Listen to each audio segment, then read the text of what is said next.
Welcome everyone to Awesome Truth, a wrestling book club. I'm your host, Steve Semino, and with me as always is my co-host, Walt Schwenk. Hey, Walters. Hello, Steven. How's it going? My friend, it is going very well. We are back on Awesome Truth, and today we are doing another watch-along. It's the December watch-along. It's Christmas time. It's the holiday season. Merry Christmas, happy holidays. And of course, for our listeners, the best listeners out there, we love you all so much. We had no choice but to do the six-man Hell in a Cell match from Armageddon 2000. Yeah, it's the gift that keeps on giving, because why watch a Hell in a Cell with two people and you watch it with six? And this is one of those ones everyone always talks about, is like, what an amazing match. You know, it's these incredible stars: Triple H, Undertaker, Rock, Angle, Austin, Rikishi. It's where like they couldn't get the sixth, Hall of Fame. I guess Rikishi's in the Hall of Fame, but you know what I mean. They couldn't get the sixth incredible superstar. They couldn't even get Kane in there. Like, I know we're not a Kane fan podcast, but it would be a little more of an iconic match if you had Kane instead of Rikishi.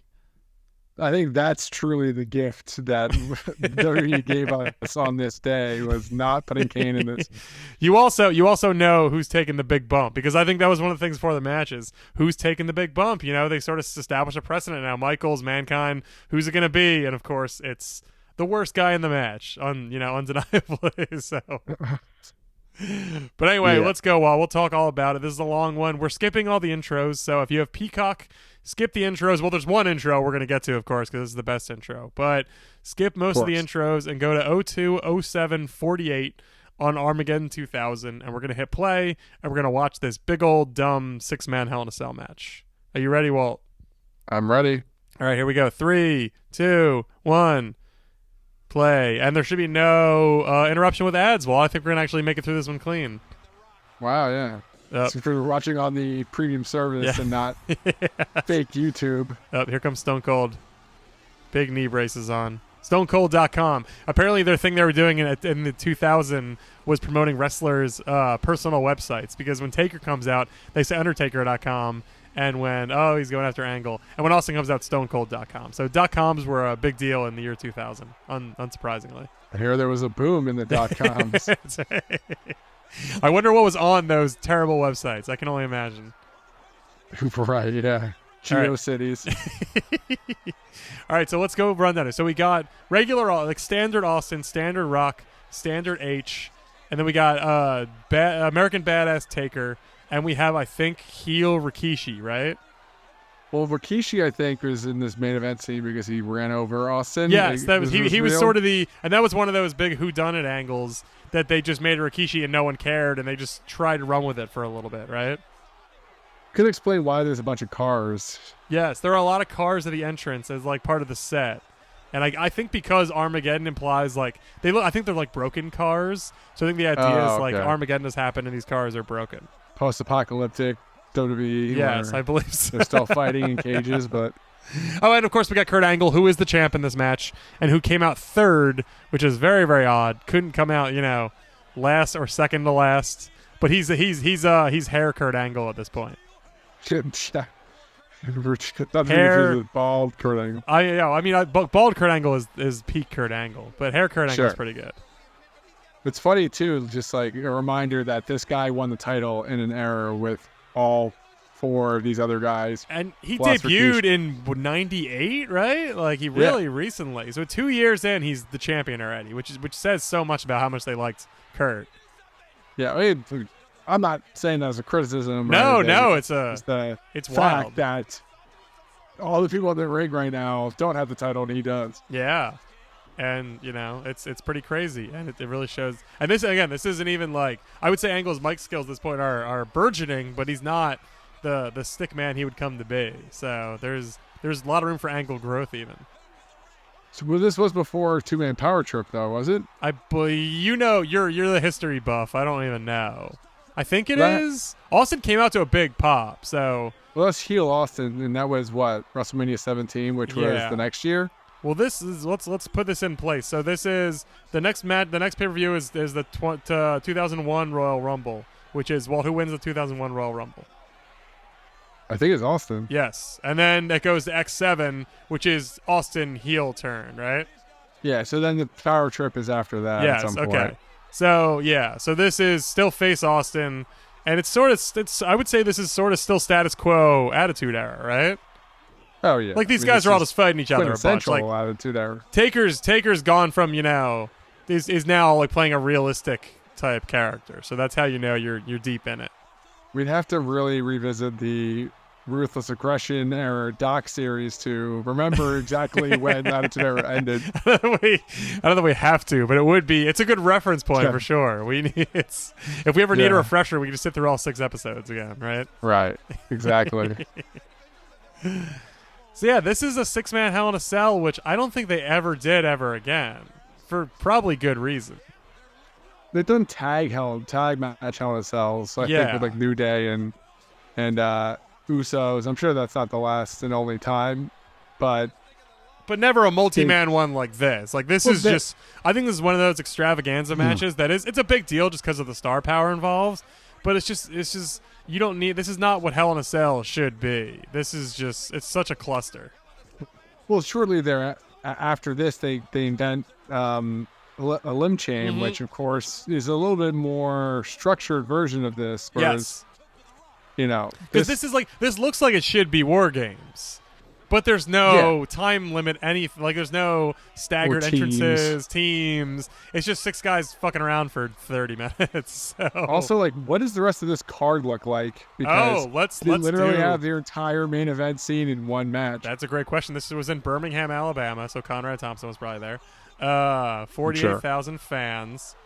The big matches on the card were the Radicals fought Team Extreme. An intergender elimination match. They got 8 minutes. So Dean and Eddie and the Hardys got 8 minutes, which is great. Which is exactly what you want to do in your stupid. It was the opener. Regal beat Holly for the European title. Regal was already champ, so he defended against Holly. The Right to Censor Val Venus beat China.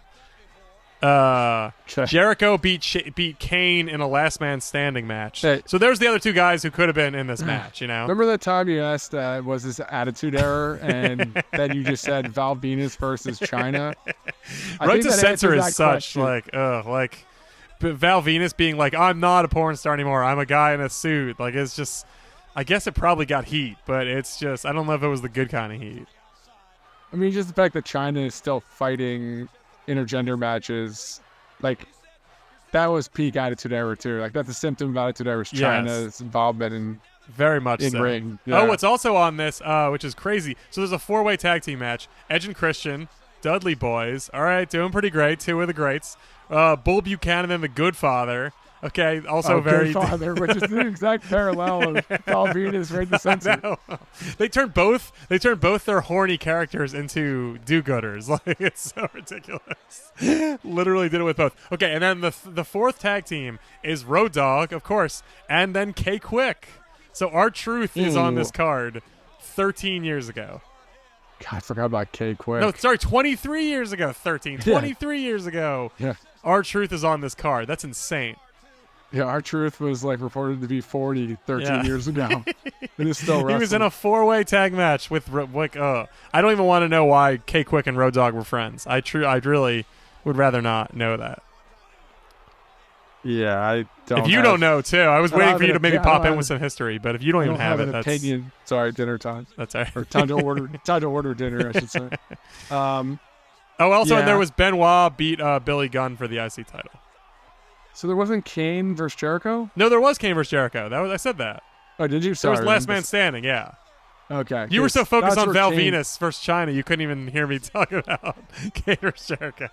Well, you said intergender at one point, and then you said Radicals versus Hardys. I'm like, which part of that is intergender? Oh, And I realized you were- because they made Lita be in the match.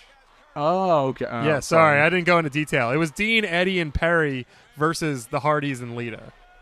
Okay, that makes more sense now. Yeah, That's why I I'm mean, like, it's such a what does that messy have to do with card, though. intergender? Your point stands. There's just so much going on in this card. It's all stupid. Everything is 5 to 8 minutes long. Like besides the Kane match, so it's a really stupid card. Oh, he's just bleeding already. Yeah. Well, that's why Kane was in this match. Yeah, because he can't bleed. Oh, I was gonna say because he was in another match Oh, with yeah. Jericho, but Well, yeah, that too. they He could can have. bleed. Do you remember why were Kane and Jericho feuding? Do you have any memory of that? Was it over a girl? So was it over Tori? I think. I don't know. It Maybe sounds X right. Pac was. I mean, let's not. Yeah, if you don't have that information Right. off the top of your head, we don't need it at all. Oh, I mean, this is like I only remember like this match as a thing that was happening. I've never seen this No, match. I think you and I both had stopped watching by this point. We were 15. And I think we were like, we can't do this anymore. We had enough in this shit. I didn't. I think I didn't. I don't know where my stopping point was. It was probably in '99 at some point. I didn't watch again for at least like a decade. So I have no. I heard this happened, and that's all I know Yeah. of it. Oh, I'm gonna stop that beeping real quick. But yeah, this is outside of my scope. Like I didn't remember Rikishi doing anything special. And yeah, I just, like I said, it's so familiar to me because I see all these guys in the same get-ups playing the same characters that I loved mere years before, but I lost all. Like I when I had to look up, I was like, "Oh yeah, X7." Like I didn't watch WrestleMania X7. Like I've never seen it. I've seen, probably clips here and there, but I've definitely never sat down and watched that show all the way through. Yeah, same. Or the 2001 Rumble. Like I don't recall anything about the 2001 Rumble. I'm gonna look at that card right now. Well, that's easy to forget just because Austin won so many of them back then. It's like, which one was that? Was it the one with Final Four? Was he that won the by one with- beating Kane. That helps you. The Final That Four was doesn't help- that Austin. doesn't help This me was at when all. Billy Gunn made it to the Final Four. Okay, wow. It was a big Billy Gunn push era. I think he was. I don't know what the his King deal of the Ring was. that year. Was that You win King of the Ring that year? possibly? In the first and back when they used to give King of the Ring winners like the title shot in SummerSlam, and then they're Yeah. like, yeah, we're not gonna do that this time. Sorry, So it Billy was, Gunn. okay. You don't make the cut. Uhaku was in the Royal Rumble too. Oh wow. Yeah. Well, I can't wait to review that next month. That's right. We should Yeah, probably should we do that at some point? Should we just watch every pay-per-view from a year just as the do what's it called for everything? Or watch along and just keep up with the entire year's angles. It's not a bad idea. If we totally run, you're gonna know, listeners, that we're out of ideas when we start doing that. That's gonna be part and parcel of when we are like, okay, we are out. We're all done. We're gonna do a year's worth of shitty in your house watch along. Yeah, we do have to figure out the next Royal Rumble. This is us live. Yes, we Pre-planning. do. We absolutely need to figure out a Royal Rumble. I have no. It's got to be a Royal Rumble, of course. Yeah, of course. They're so fun to watch. Unlike some other matches we've done, and Yeah, like this match, which is so far, so far it's a match. It looks like it hurts a lot. I know people say that the ring, the Hell in a Cell, really is bad for your body. yeah, There's no give on those literal actual fences. I mean, look at the fence. There's holes in it. It's like that fence is like paper thin because they know they're getting out of that damn cage at some point. Yeah. The fact that the referee Tim White is guarding the door is very funny. H looks great here, by the way. Why should we even lock the door? Like, Yeah. we know they're gonna escape it. We might as well just make it easier for them. It is sort of silly. But yeah, H looks great though, doesn't he? Oh yeah, $1 million. He's They all like- look pretty good. Everyone looks great. This is a great Rock era too. This is like tall, thin, like angular Rock. Like this is a very. I really enjoy this Rock. yeah. Everyone looks pretty vintage. Yeah. There's a reason they were all stars. Taker did a thing. God, just looking at Rikishi, like he just does not fit. Yeah. It sucks. Like it's a shame. It's good they tried. Like it's the kind of thing that we give them shit for, in stages throughout the years. They just do not, bother building a new star. Yeah. Rikishi wasn't really Rikishi had been in the company for a decade. Oh, here comes the why are they bringing a truck out, a flatbed truck? Why is Vince Like riding it, like he's like George Washington on the river. So yeah. And Patterson and Briscoe. Oh, Stooges. It's like Chekhov's fucking flatbed truck, Like obviously it's there for a reason. Oh my God. I wonder what I don't remember. I assume Austin's got to be Public Enemy #1 at this point. Are they tearing down the? Oh wow. Oh well, that's an easy why they way brought to the get people flatbed out. truck, I guess. Does Vince not have the authority to just have Tim White open the door for him? Why would they rent a truck just to cut the door off? Yeah, it seems like there's other ways to do that. Oh my God. This is so try hard, you know. This is like we're making up something that might make sense on paper, and then the execution just seems so busy. Well, thank God they at least came up with this convoluted idea. Just are they stealing the whole cage? But like, think of the idea that they didn't come up with this idea. It's like, well, Rikishi, I guess you have to fall through a table instead. Yeah, instead of falling onto a bunch of beautiful mattresses on a flatbed truck. So Rikishi climbs to the top. That's pretty good. Like, he's a big guy. That's a big climb. Not to cut to the chase. This is literally the only reason. Yeah. For all of this. It's Foley. Is he a commissioner? Oh yeah. Yeah, the commish. Foley looking like, arguably worse than he does now. Yeah, a lot of saddlebag there. Yeah, he's real frumpy. Mick's yelling at Vince. Oh my God, there is so much nonsense that's happening. So much nonsense, but such boring nonsense too, you know? Like, not even exciting nonsense.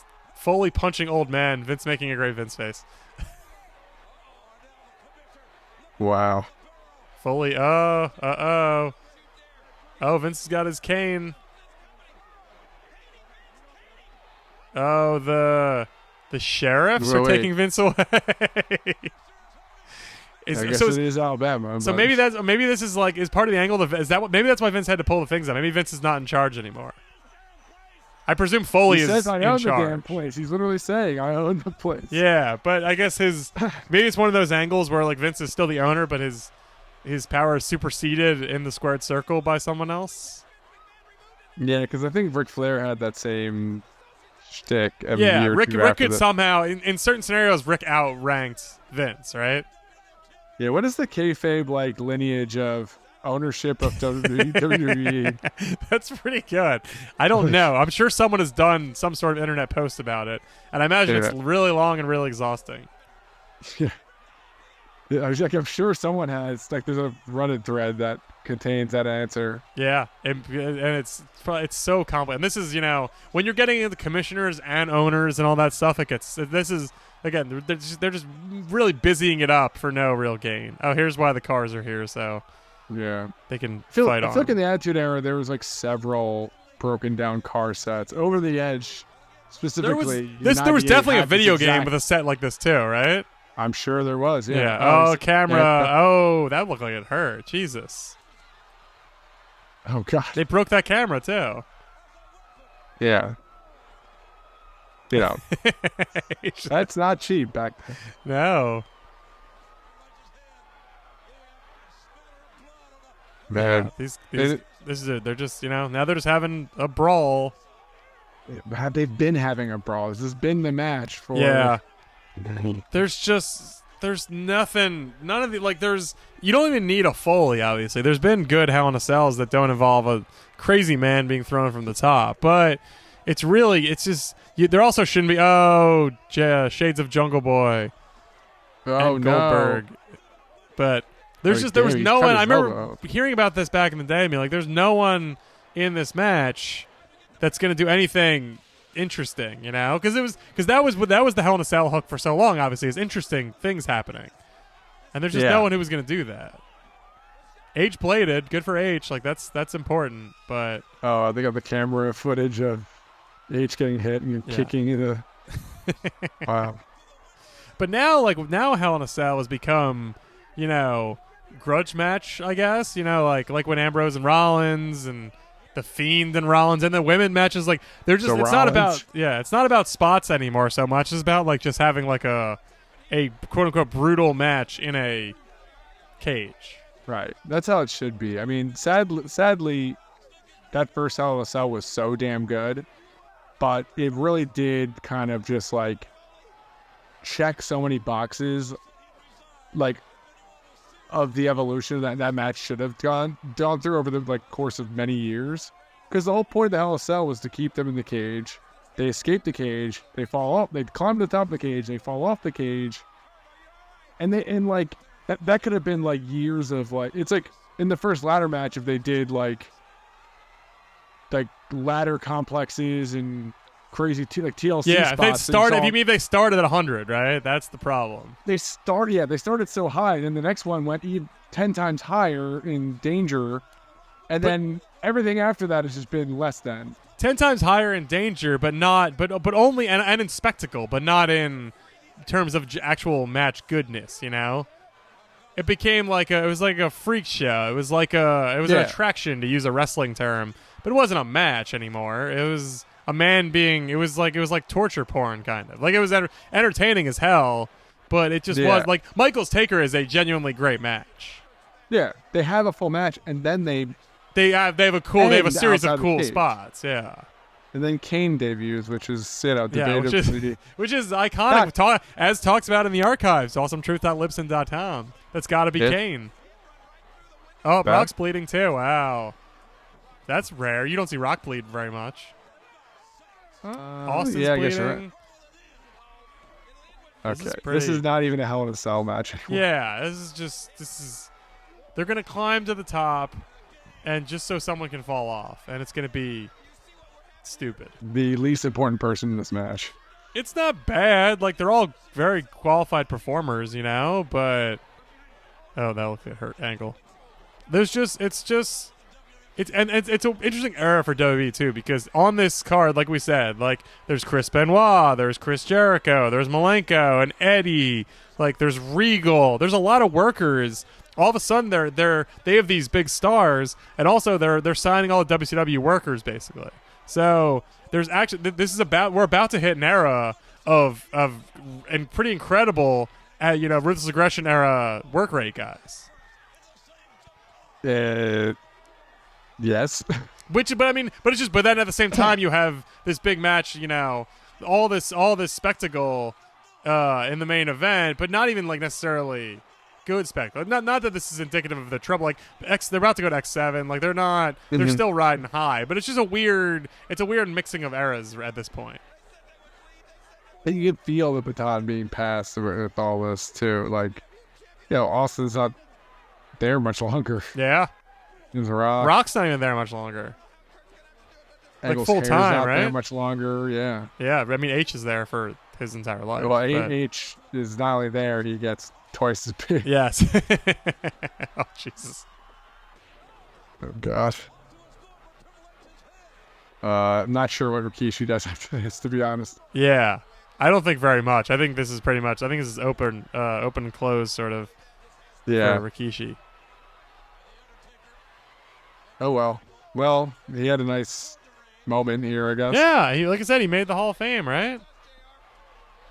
You keep saying that, and I think you're right. He had to. I can't actually remember this. Let's see if this is true. It'd be kind of mean if he didn't make the Hall of Fame. Yeah, by the Usos in 2015.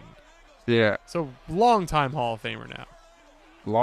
It's almost 10 years of Rikishi Hall of Faming. Whatever that means. Why doesn't he come back for the Bloodline? Did he come back? They must have done something with him. It's been going on for so long at this point. I have to imagine he did at least like a Raw with the Usos or something. But I don't know if he's been back since Jimmy and Jay broke up. Yeah, that could be nice. I'm admittedly not a scholar of the week-to-week Raws, but... You're not? No, I can't say I'm watching Raw ever, let alone on a frequent basis. Yeah.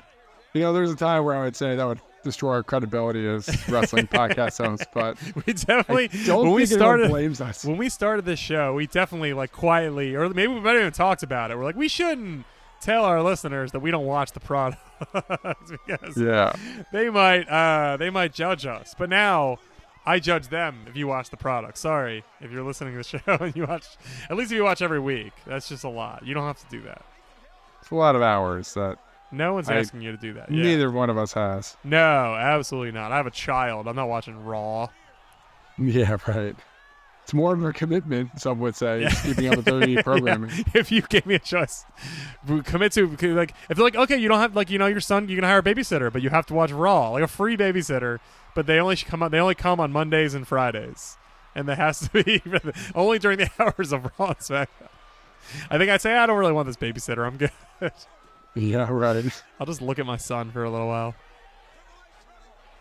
Well, that sounds loving. Yeah, so is Taker bleeding too? Is just everyone bleeding? Like, I is it think we just so. I think Angle's okay right now. okay? But mostly we're going balls to the wall. Everyone just It's ironic because Angle's with the white tights. yeah, it would look the best on him for anybody. Right for Yeah. We should also talk about the fact that when doing research on memorable December matches, this was like one of 2 contenders. Yeah, that's a good point. I forgot it's been so long since we actually decided on this that I forgot we were doing this until we sat down, and also I forgot the other ones we talked about. Do you remember any of the other ones that were halfway decent? I remember the one. It was Brett Bulldog 2 at Seasons Beatings in '95. Which and the reason I remember that is because of all the bloodshed that we're watching right now. Like that was very memorable because Brett bled like a stuck pig. At Seasons Beatings? 95 December. Why? Oh, terrible stunner. Why did Brett bleed? Was it a regular match or was it no DQ or?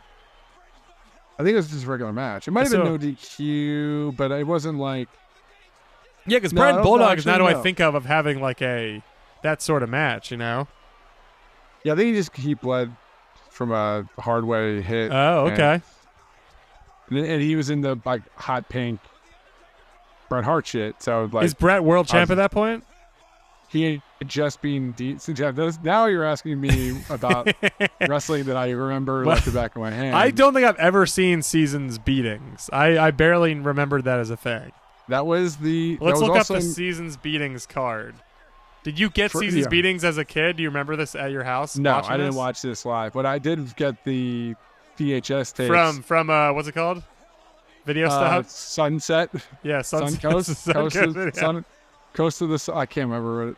Wow, so that is in your house 5 Seasons Beatings.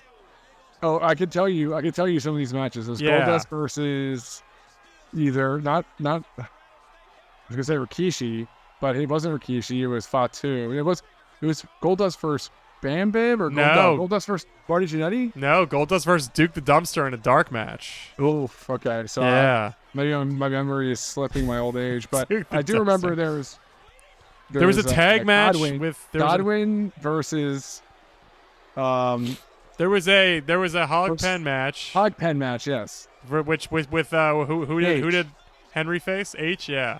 Yeah. Yes. It's a kind of good card for this era. So it was a tag match.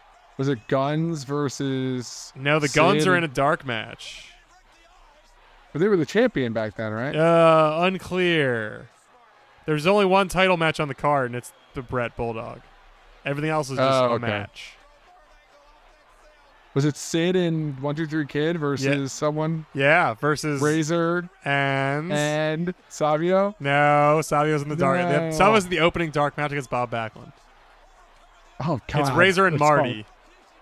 Oh, that's why I remember Marty Jannetty. Razor and Marty versus 1-2-3 Kid and Sid. I guess they're both in the $1 Million Corporation? Yeah, because 1-2-3 Kid, I think, turned on Razor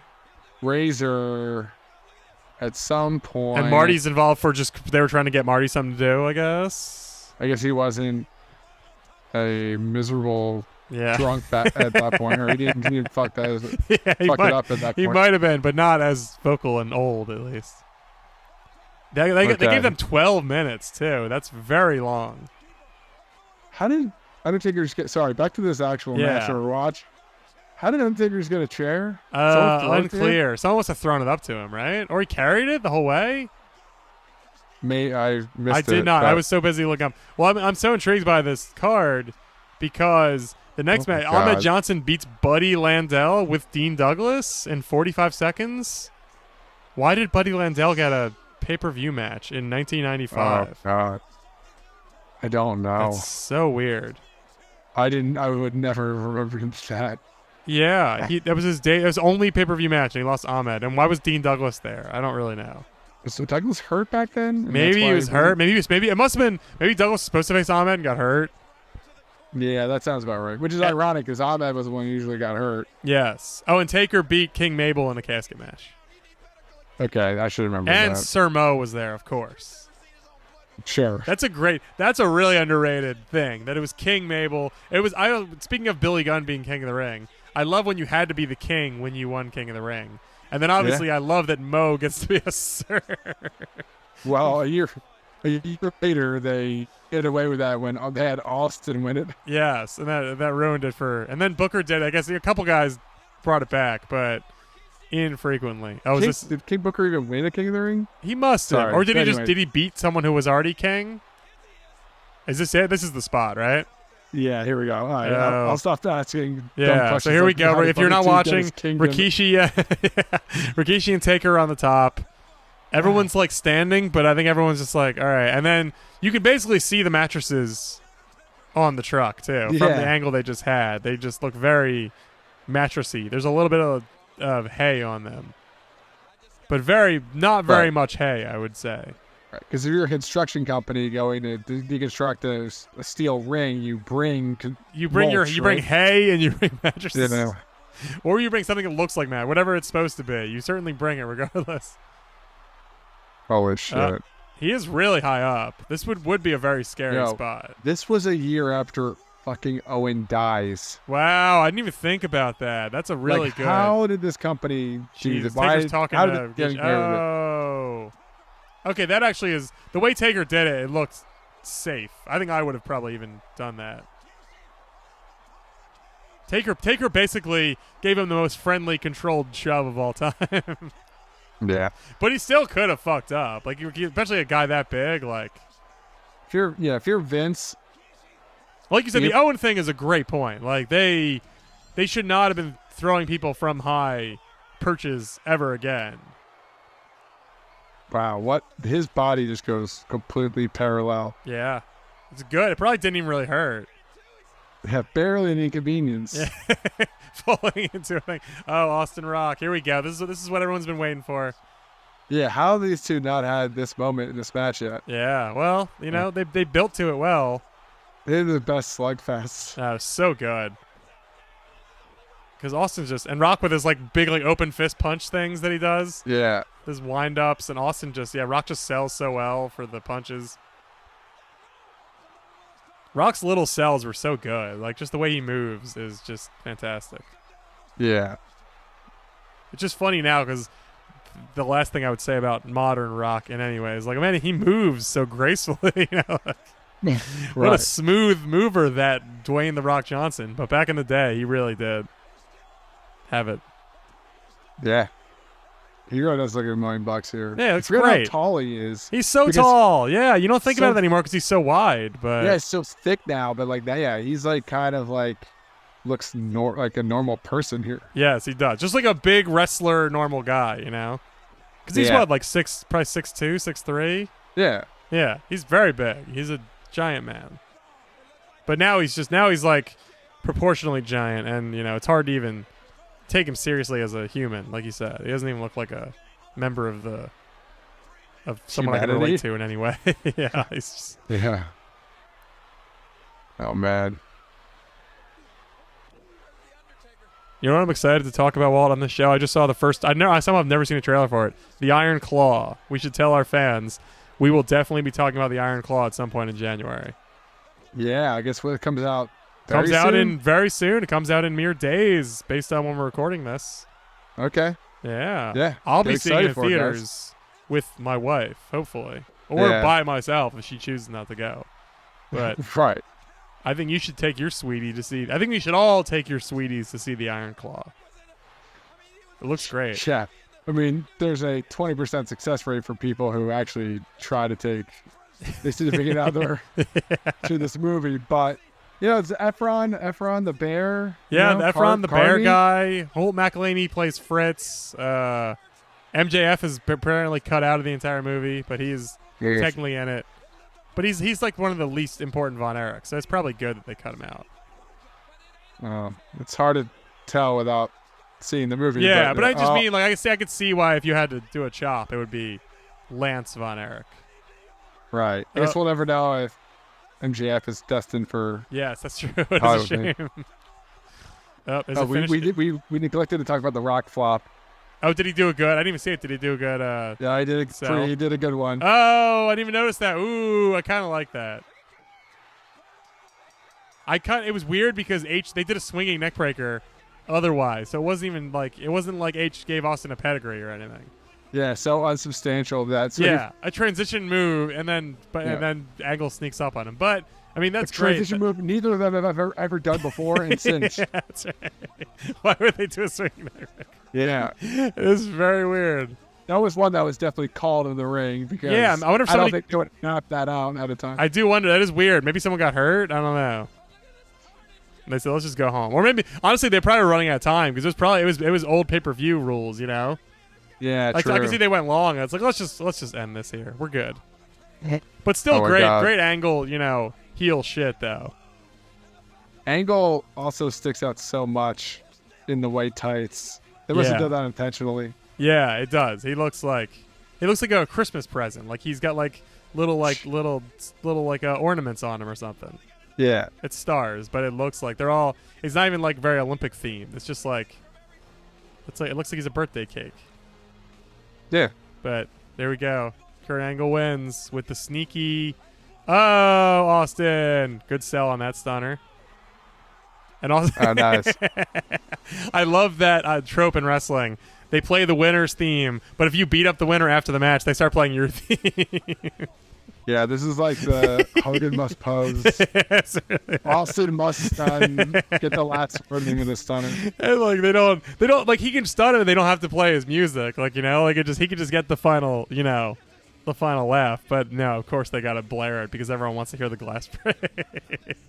Oh, this is also the disturbed version. Oh, is it really? Wow. With the lyrics? Yes. Thank God that went away. That's such a abomination.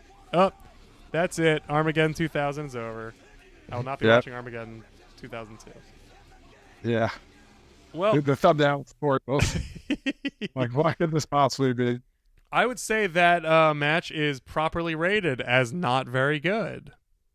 Is it considered not very good? I mean, maybe it's not. I've always assumed it was, I guess, or I always had in my head. I always gave it the idea of like this is just an inevitable letdown, Hell in a Cell match. Yeah. Well, we definitely yawned through it. So yeah, we were talking about In Your House 5 seasons beatings for half of it. So yeah, but. You know what? It's fun to see all those guys. They do the best they can. They, like you said, they just have a good old fashioned brawl. They bleed. They take a lot of beatings. Like they arguably work too hard for that kind of match. Like it was one of those rare multi-man cage matches where all 6 guys are doing something almost the entire time too. You know, there was no 2 guys laying on their back for 10 minutes type thing. Yeah, it felt like a battle royal where you're seeing limbs getting thrown and punches like for 25 straight minutes. Yeah, they tried real hard for better or worse, and mostly for worse, or at least mostly for mediocre. But you know what? It's a famous match, and it's a December match, and December's over now, and we're free from having to watch. And next year we'll do seasons beatings, right? I think we have to now after we've been talking about it so much. We'll do seasons meetings, but we'll do the Marty and Razor tag match. Yeah, or we'll do seasons meetings and then talk about Armageddon 2001. Well, there you go. Hope you all enjoyed it. Again, happy holidays, everybody. If you want to hear more watch-alongs from Awesome Truth, you can find our archives, awesometruth.libsyn.com. If you want new episodes and old, you can subscribe to us on Apple Podcasts, Spotify, anywhere podcasts are delivered. We are there. Well, great to talk to you. Great to do a watch-along. Happy holidays to you and yours, and you as well. Have a lovely time. And we'll see everybody in 2024, right? Yeah, was that a question or a statement? Well, just so you can say enthusiastically. It was a loaded question because you just say I wanted you to say yes. All right, great. Yeah? I'll see you there. All right, everyone. We'll see you in 2024. Thanks for listening, and remember, the truth will set you free.